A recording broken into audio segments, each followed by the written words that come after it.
5 seconds. Start.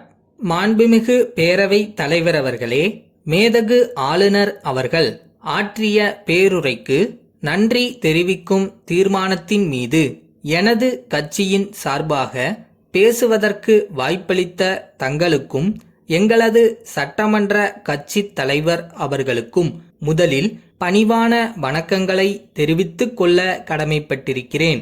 ஆளுநர் உரை மீது கருத்துக்களை தெரிவிப்பதற்கு முன்பு எனது தொகுதி சம்பந்தமான ஒரு கோரிக்கையை முன்வைக்க விரும்புகிறேன்.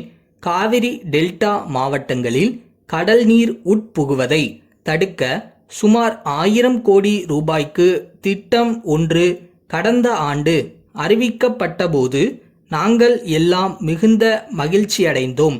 அந்த திட்டம் தொடர்பான பணிகள் தற்போது எந்த நிலைக்கு வந்துள்ளன என்றும் தடுப்பணைகள் கட்டும் பணி எந்த அளவுக்கு முன்னேறி உள்ளது என்பதையும் அரசு விளக்க வேண்டும் என்று அன்புடன் கேட்டுக்கொள்ள விரும்புகிறேன். கடந்த காலத்தில் எங்களது மாவட்டத்தில் மீத்தேன் எரிவாயு உற்பத்தி செய்யும் திட்டத்திற்கான ஆய்வுப் பணிகளுக்கு ஒப்புதல் அளிக்கப்பட்டது.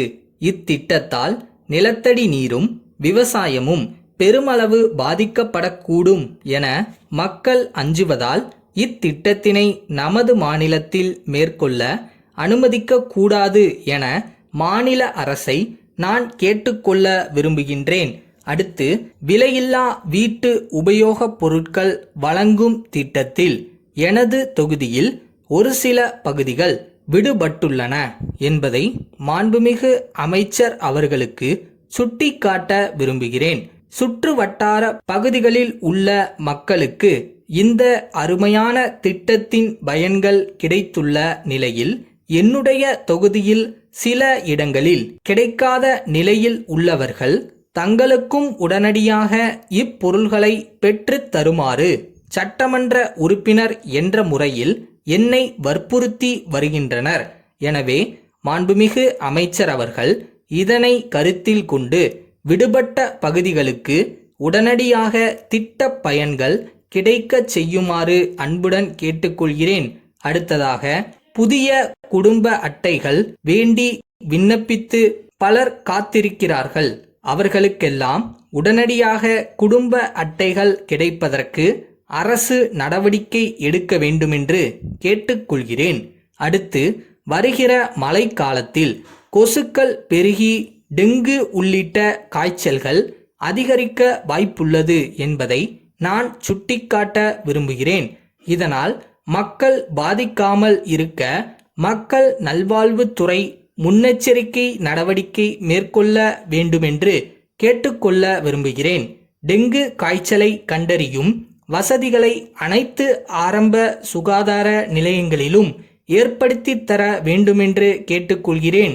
தற்போது கிராமப்புறங்களில் உள்ள மக்கள் அந்நோயால் பாதிக்கப்படாமல் மாவட்ட தலைமை மருத்துவமனைகளுக்கு வந்து செல்ல வேண்டிய நிலை உள்ளது. இந்த நிலை போக்கப்பட வேண்டும் என்பதே மக்களின் வேண்டுகோளாகும். அடுத்ததாக, ஆசிரியர் தகுதி தேர்வில் சில பிரிவினரின் மதிப்பெண் வரையறை தளர்த்தப்பட்டது தொடர்பாக இருவிதமான நீதிமன்ற தீர்ப்புகள் வந்துள்ளன என்பதை நான் அரசின் கவனத்திற்கு கொண்டு வர விரும்புகிறேன். எனவே உரியவாறு மேல்முறையீடு செய்து இப்பிரச்சனையை முடிவுக்கு கொண்டு வர வேண்டுமென்று நான் கேட்டுக்கொள்ள விரும்புகிறேன். மேதகு ஆளுநர் அவர்களது உரையில் தமிழ் வளர்ச்சிக்காக இவ்வரசு பல திட்டங்களை செயல்படுத்தி உள்ள விவரம் சுட்டிக்காட்டப்பட்டுள்ளதை நான் உள்ளபடியே வரவேற்கிறேன்.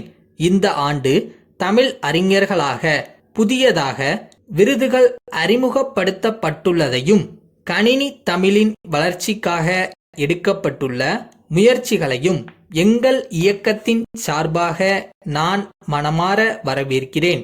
இவ்வாண்டு கர்நாடக மாநிலத்திலிருந்து மேட்டூர் அணைக்கு வந்த நீரின் அளவு குறைந்து கடந்த ஆண்டை விட விளைச்சல் குறைந்துவிட்டதால் பாதிக்கப்பட்டுள்ள விவசாயிகளுக்கு உரிய நிவாரணம் வழங்க வேண்டுமென்று கேட்டு வாய்ப்புக்கு நன்றி கூறி என் உரையை நிறைவு செய்கிறேன்.